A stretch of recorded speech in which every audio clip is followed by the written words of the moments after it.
आजकल जिसे देखो राहुल गांधी की तारीफ कर रहा है, पहले स्मृति ईरानी और अब चिराग पासवान राहुल गांधी के गुणगान कर रहे हैं। और लोग ये सोच रहे हैं कि भाई आखिरकार ये चल क्या रहा है। पीएम मोदी के हनुमान कहे जाने वाले चिराग पासवान ने राहुल गांधी की तारीफ करके सबको चौंका दिया है। एक इंटरव्यू में चिराग पासवान से यह पूछा गया कि दूरदर्शी नेता कौन है, राहुल गांधी या फिर चिराग पासवान।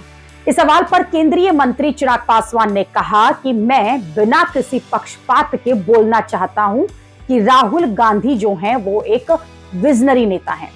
पीएम मोदी के सहयोगी अगर राहुल गांधी को विजनरी नेता बताएंगे तो सवाल तो उठेंगे ही, जबकि यही चिराग पासवान हैं जिन्होंने कुछ महीने पहले ये कहा था कि उनके पिता जो हैं राहुल गांधी की वजह से ही यूपीए छोड़ गए थे, क्योंकि राहुल गांधी ने उनके पिता को 3 महीने तक लटकाए रखा था और उनसे मिलने का उन्हें वक्त नहीं दिया।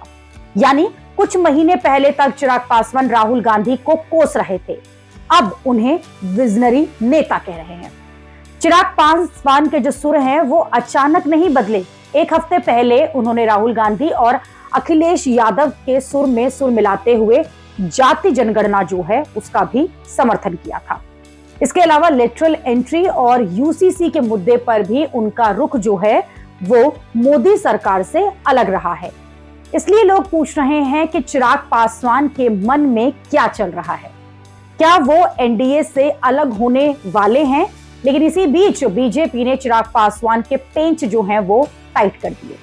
बिहार बीजेपी के प्रदेश अध्यक्ष चिराग पासवान के चाचा पशुपति पारस से उनके दफ्तर जाकर मिले, ये जानते हुए कि चिराग पासवान और पशुपति पारस में भयंकर सियासी दुश्मनी है। इसके बाद भी अमित शाह ने भी पशुपति पारस को मिलने के लिए दिल्ली बुला लिया। इसी बीच में ये अफवाह उड़ गई कि चिराग पासवान की पार्टी जो है वो टूटने वाली है और उनके 3 सांसद जो हैं साथ छोड़ने वाले हैं। इन सबसे घबराए हुए चिराग पासवान ने दिल्ली में अमित शाह से मुलाकात की और पटना आते आते उनके सुर बदल गए। चिराग पासवान ने भरोसा दिया कि वो पीएम मोदी के साथ ही हैं और कहीं नहीं जाने वाले।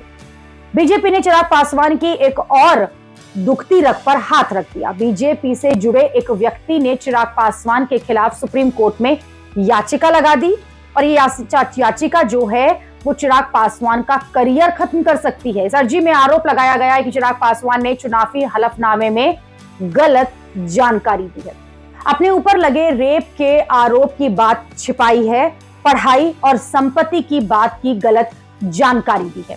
अगर चिराग पासवान दोषी पाए गए तो उनकी संसद की सदस्यता जो है वो जा सकती है, मंत्री पद भी जा सकता है।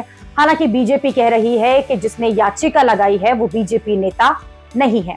चिराग पासवान के तेवर ठंडे पड़ गए हैं। राहुल गांधी को विजनरी नेता बताने वाले चिराग पासवान ने साफ कह दिया है कि पीएम मोदी के लिए उनका प्यार अटल है।